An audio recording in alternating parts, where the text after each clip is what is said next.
ದಾಂಪತ್ಯ ಗೀತೆಯು ನಮ್ಮ ಸಂಸಾರ ಆನಂದ ಸಾಗರ ಎಂಬಂತಿರುವ ಬದಲಿಗೆ ನಾನೊಂದು ತೀರ ನೀನೊಂದು ತೀರ ಎಂದಾದರೆ ಸಂಸಾರ ನೌಕೆ ಮುಳುಗಿ ಹೋಗುವ ಅಪಾಯವೇ ಹೆಚ್ಚು. ದಂಪತಿಗಳು ನಾನಿನಗೆ ನೀ ನನಗೆ ಜೇನಾಗುವ ಎನ್ನದೆ ನನ್ನ ನಿನ್ನ ನಡುವೆ ಏನಿಲ್ಲ ಎಂದರೆ ಕೌಟುಂಬಿಕ ಜೀವನವೇ ಛಿದ್ರವಾಗಿ ಹೋಗುತ್ತೆ.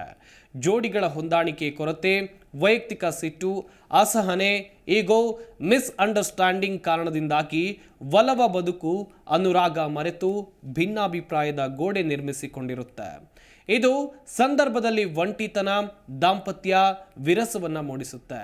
ಹಾಗಿದ್ರೆ ಇದನ್ನ ಪರಿಹರಿಸಿಕೊಳ್ಳೋದು ಹೇಗೆ ಅಂತೀರಾ? ಈ ಸ್ಟೋರಿ ನೋಡಿ ನಿಮಗೆ ಗೊತ್ತಾಗುತ್ತೆ. ಸಂಬಂಧದಲ್ಲಿ ಒಂಟಿತನವನ್ನ ಹೇಗೆ ಎದುರಿಸುವುದು? ಹೊಂದಾಣಿಕೆ ಕೊರತೆ, ದಾಂಪತ್ಯ ವಿರಸ ಸರಿಪಡಿಸುವುದು ಹೇಗೆ? ಸಂಬಂಧದೊಳಗಿನ ಒಂಟಿತನವು ಸಾಕಷ್ಟು ಸವಾಲಾಗಿರಬಹುದು. ಯಾಕಂದ್ರೆ ಇದು ಬದ್ಧವಾದ ಸಂಬಂಧದಲ್ಲಿದ್ರೂ ನಿಮ್ಮ ಸಂಗಾತಿಯಿಂದ ಪ್ರತ್ಯೇಕವಾಗಿ ಅಥವಾ ಸಂಪರ್ಕ ಕಡಿತಗೊಂಡಿರುವ ಭಾವನೆಯನ್ನ ಒಳಗೊಂಡಿರುತ್ತೆ. ನಿಮ್ಮ ಸಂಬಂಧದಲ್ಲಿ ನೀವು ಒಂಟಿತನವನ್ನು ಅನುಭವಿಸುತ್ತಿದ್ರೆ ಪರಿಸ್ಥಿತಿಯನ್ನ ಪರಿಹರಿಸಲು ಮತ್ತು ಸುಧಾರಿಸಲು ಇಲ್ಲಿ ಕೆಲವು ತಂತ್ರಗಳಿವೆ. ನಿಮ್ಮ ಸಂಗಾತಿಯೊಂದಿಗೆ ನೀವು ಹೇಗೆ ಭಾವಿಸುತ್ತಿದ್ದೀರಿ ಅನ್ನೋದರ ಕುರಿತು ಪ್ರಾಮಾಣಿಕ ಮತ್ತು ಮುಕ್ತ ಸಂಭಾಷಣೆಯನ್ನ ಹೊಂದೋದು ಮೊದಲ ಹಂತವಾಗಿದೆ. ಆಪಾದನೆ ಅಥವಾ ಟೀಕೆಗಳಿಲ್ಲದೆ ನಿಮ್ಮ ಭಾವನೆಗಳು ಮತ್ತು ಕಾಳಜಿಗಳನ್ನ ವ್ಯಕ್ತಪಡಿಸಿ. ನಿಮ್ಮ ಸಂಗಾತಿಯೊಂದಿಗೆ ನಿಮ್ಮ ಒಂಟಿತನದ ಹಿಂದಿನ ಕಾರಣಗಳನ್ನು ಗುರುತಿಸಲು ಪ್ರಯತ್ನಿಸಿ. ಭಾವನಾತ್ಮಕ ಅನ್ಯೋನ್ಯತೆಯ ಕೊರತೆ, ಸಂವಹನ ಸಮಸ್ಯೆಗಳು, ಅಗತ್ಯತೆಗಳು ಮತ್ತು ನಿರೀಕ್ಷೆಗಳಲ್ಲಿನ ವ್ಯತ್ಯಾಸಗಳು ಅಥವಾ ಬಾಹ್ಯ ಒತ್ತಡಗಳು ಇದಕ್ಕೆ ಕಾರಣವೇ? ಪರಿಹಾರಗಳನ್ನು ಕಂಡುಹಿಡಿಯಲು ಮೂಲ ಕಾರಣವನ್ನು ಅರ್ಥ ಮಾಡಿಕೊಳ್ಳುವುದು ಅವಶ್ಯಕ. ಸಂಬಂಧದ ಮೇಲೆ ಕೇಂದ್ರೀಕರಿಸುವುದು ಮುಖ್ಯವಾದಾಗ ನಿಮ್ಮ ಸ್ವಂತ ಯೋಗಕ್ಷೇಮವನ್ನ ನಿರ್ಲಕ್ಷಿಸಬೇಡಿ. ಸಂಬಂಧದ ಹೊರಗೆ ನಿಮಗೆ ಸಂತೋಷ ಮತ್ತು ತೃಪ್ತಿಯನ್ನ ಉಂಟು ಮಾಡುವ ಸ್ವಯಂ ಆರೈಕೆ ಚಟುವಟಿಕೆಗಳಲ್ಲಿ ತೊಡಗಿಸಿಕೊಳ್ಳಿ. ಇದು ಒಂಟಿತನದ ಭಾವನಾತ್ಮಕ ಹೊರೆಯನ್ನ ಕಡಿಮೆ ಮಾಡಲು ಸಹಾಯ ಮಾಡುತ್ತೆ. ಸಂಬಂಧದ ಹೊರಗೆ ನಿಮ್ಮ ಸ್ನೇಹ ಮತ್ತು ಸಂಪರ್ಕಗಳನ್ನು ಪೋಷಿಸುವುದನ್ನು ಮುಂದುವರಿಸಿ.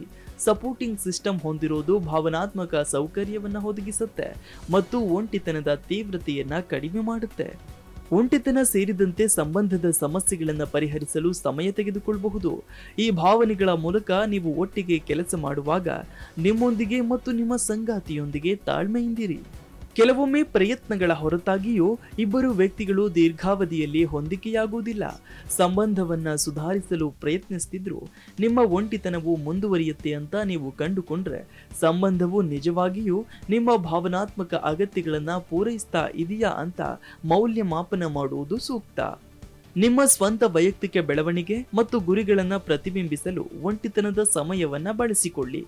ಕೆಲವೊಮ್ಮೆ ವೈಯಕ್ತಿಕ ಬೆಳವಣಿಗೆಯು ಸುಧಾರಿತ ಸ್ವಾಭಿಮಾನ ಮತ್ತು ಹೆಚ್ಚಿನ ಭಾವನಾತ್ಮಕ ಸ್ಥಿತಿ ಸ್ಥಾಪಕತ್ವಕ್ಕೆ ಕಾರಣವಾಗಬಹುದು.